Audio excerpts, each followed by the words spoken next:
जय हिंद दोस्तों, welcome to study norms. दोस्तों, आज की वीडियो के अंदर हम रीजनिंग का एक्सपेक्टेड सिलेबस जो है डिस्कस करेंगे। पर उससे पहले कुछ वहम जो है मैं वो दूर करना चाहता हूं बच्चों में।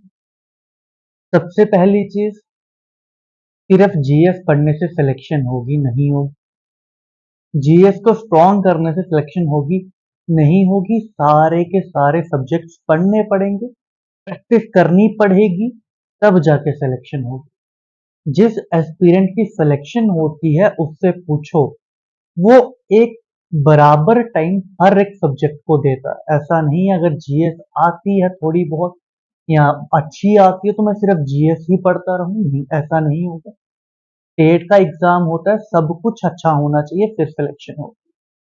अगर बात मैं सिर्फ रीजनिंग की करूं तो बच्चों का कहना है सर 25 नंबर अगर आते हैं, 25 क्वेश्चन का अगर रीजनिंग आती है तो 17-18 तो हम कर लेते हैं, तो ज्यादा पढ़ने की क्या जरूरत है।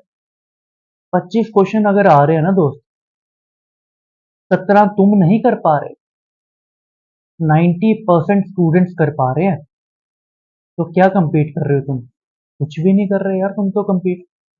उसके बाद अगर मैं बात करूं, अगर तुम्हारे 20 भी आ रहे हैं तो 7 से 8% जनता ऐसी होगी जो 20 नंबर परसेंट लेके आ रही है। ये भी कंपीट नहीं कर रहे तुम कुछ। 17 से 20 पे आगे कोई कंपटीशन नहीं है ये। तुम्हारे अगर 24 से 25 आ रहे हैं रीजनिंग में, तब तुम कंपटीशन के अंदर आ रहे हो। इससे पहले कंपटीशन में नहीं आ रहे। और इस कंपटीशन में आने के लिए 24 से 25 नंबर लाने के लिए रीजनिंग पढ़नी पड़ती, मॉक टेस्ट लगाने पड़ते हैं, क्वेश्चन सॉल्व करने पड़ते हैं। और यही चीज सेम जो है मैथ्स पे भी अप्लाई करती है। ठीक है। इसके बाद में अगर बात करूं करंट अफेयर्स की, सर दो क्वेश्चन आते हैं करंट अफेयर्स के जेकेएसएसबी में। दो क्वेश्चन के लिए इतना सारा करंट पढ़ने से अच्छा है सर जीएस जैसा स्ट्रॉन्ग कर लेते। कोई पैटर्न ही नहीं है सर जेकेएसएसबी का। एक बार ना बैठ के पिछले क्वेश्चन पेपर उठाओ और 6 महीने के करंट उठाओ, देखो तुम्हें स्टैटिक पोर्शन और करंट के बीच में क्या रिलेशन दिखेगा। करंट का मतलब ये नहीं है दोस्त कि सिर्फ जो करंट इवेंट्स होते हैं उनको पढ़ना। करंट अफेयर्स हम तभी पढ़ते हैं ताकि हमारा स्टैटिक पोर्शन भी करंट में कवर हो। ठीक है ना? क्योंकि एग्जामिनर आज के टाइम पे जीएस पोर्शन में स्टैटिक पोर्शन करंट से ही पूछता है, और वो करंट 2 नंबर का नहीं है, याद रखना। और 2 नंबर भी कम नहीं होते। ठीक है ना? जब बात आती है ना कि सिलेक्शन की, जब एक एक नंबर में एग्जाम रहते हैं उनसे पूछो कि 2 नंबर की अहमियत क्या होती है। ठीक है? लाइटली नहीं लेना। ठीक है ना? यही छोटी छोटी चीजें हैं यार, जिसमें तुम 2-2 साल से 75 से 80 नंबर ही लेके आ रहे हो, उससे ऊपर नहीं जा पा रहे। ठीक है?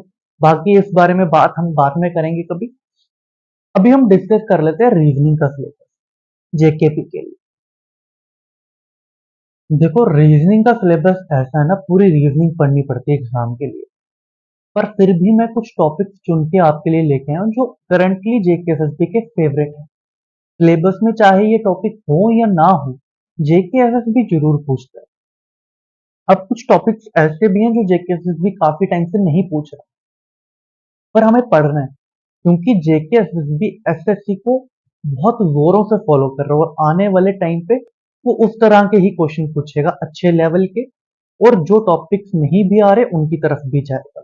अगर अभी तक फेवरेट टॉपिक्स की बात करूं तो फेवरेट टॉपिक्स है number series, coding decoding, blood relation में देखिए हम पॉइंटिंग के क्वेश्चन पूछ लेता है। ठीक है? सिंपल पूछ लेता है, कोडिंग वाले पूछ लेता है, बट अभी तक पजल पे नहीं गया है। ठीक है? डायरेक्शन सेंस की बात करें तो डायरेक्शन सेंस में दोस्तों शैडो के पूछ लेता है, एंगल के पूछ लेता है, डिस्टेंस के पूछ लेता है, इससे ऊपर अभी तक नहीं गया। साइलॉक्स की बात करें दोस्तों तो साइलॉक्स के लास्ट एग्जाम में एक अच्छे लेवल का क्वेश्चन पूछा गया था, इधर और का। अब इधर और में बहुत सारे बच्चे कंफ्यूज थे, क्यों? क्योंकि कंसेप्ट नहीं पता। बच्चों को लग रहा था एक्सेप्शनल क्वेश्चन है, नहीं, कंसेप्ट का क्वेश्चन था।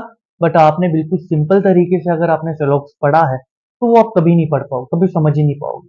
ठीक है? स्टेटमेंट एंड कंक्लूजन ये एक ऐसा टॉपिक है जो जेकेएसएसबी इंडिविजुअली डाल रहा है, इंडिविजुअली टॉपिक दे रहा है सिलेबस के अंदर। तो मान के चल सकते हैं कि स्टेटमेंट एंड कंक्लूजन भी इस टाइम फेवरेट टॉपिक है। वीएलडब्ल्यू में देखें तो 5 से 6 क्वेश्चन स्टेटमेंट एंड कंक्लूजन के डाल दिए थे।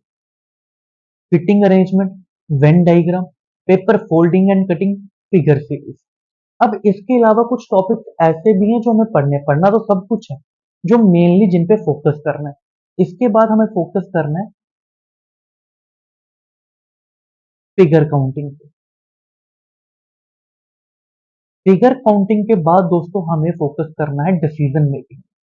डिसीजन मेकिंग एक लॉजिकल रीजनिंग का पार्ट है जो कि फॉरेस्टर में आ रहा है, और यहाँ पे तो भर भर के थ्योरीज पढ़ाई जा रही है यार, भर भर के थ्योरीज थोड़ी ना आएगी। डिसीजन मेकिंग लॉजिकल रीजनिंग का पार्ट है। एग्जामिनर आपकी डिसीजन मेकिंग स्किल चेक करना चाहता है, वो ये थोड़ी ना देखेगा कि भाई तुम्हें थ्योरीज आती है नहीं आती है तो क्वेश्चन आएंगे। उसके बाद अगर बात करें और कौन सा टॉपिक है, क्लॉक एंड कैलेंडर काफी टाइम से आपके एग्जाम में नहीं आया, तो ये भी हमें पढ़ना पड़ेगा, हो सकता है कि अगली बार आ जाए। ठीक है। रीजनिंग एक ऐसा सब्जेक्ट है कि 2 टॉपिक अगर डाल देगा तो पूरी रीजनिंग कवर हो जाती है। अगर वो सिर्फ इतना लिख दे verbal and non verbal reasoning तो सब पढ़ना पड़ जाएगा। ठीक है ना दोस्त। तो इसी के चलते हुए कुछ बच्चे ऐसे हैं आप में से जिन्होंने तैयारी शुरू करनी है, बिल्कुल न्यू हो जेके एसएसबी की फील्ड में, जेकेपी कांस्टेबल या जेकेपी एसआई के लिए तैयारी शुरू करने वाले, जेकेपी कांस्टेबल बनने का सपने, अभी 10वीं पास है या अभी 12वीं पास हुई है। ठीक है। कुछ बच्चे ऐसे हैं जो काफी टाइम से तैयारी कर रहे हैं, 2-2 साल से तैयारी कर रहे हैं, बट गाइडेंस नहीं है यार। ठीक है ना। डिस्ट्रैक्ट हुए पड़े हैं, कोई कुछ बोल रहा है, कोई बोल रहा है अलग सेक्टर में चल जाओ, नहीं यार ऐसा नहीं चलेगा। आप एक बार हमारे साथ जुड़िए, जैसा हम बोलते हैं वैसा करिए, तो देखिए क्या आपकी तैयारी में कुछ फर्क दिखता है, सिलेक्शन आती है कि नहीं आती। 110% आएगी। बट उसके लिए आपको करना क्या पड़ेगा दोस्तों, जैसा हम बोलते हैं वैसा चलना पड़ेगा। ठीक है।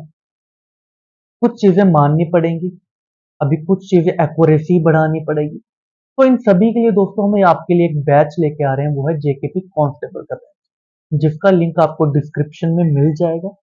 आप भी हमारे साथ तैयारी शुरू करो, ताकि जब हमारे पास सिलेबस हो, नोटिफिकेशन हो, तब तक हमारा इतना का सिलेबस कवर हो गया हो कि हम रिवीजन और मॉक टेस्ट की तरफ चल पाए। क्योंकि मॉक टेस्ट सबसे इंपॉर्टेंट चीज है सिलेक्शन का, और मॉक टेस्ट को हम एनालाइज कर पाए, हमारे पास इतना टाइम हो कि सिलेबस ना पढ़ते रहें, याद ना करते रहें। ठीक है ना। याद करने वाला टाइम हो गया, अब हम मॉक टेस्ट दें और उसको एनालाइज करें, ताकि हमारी सिलेक्शन हो पाए।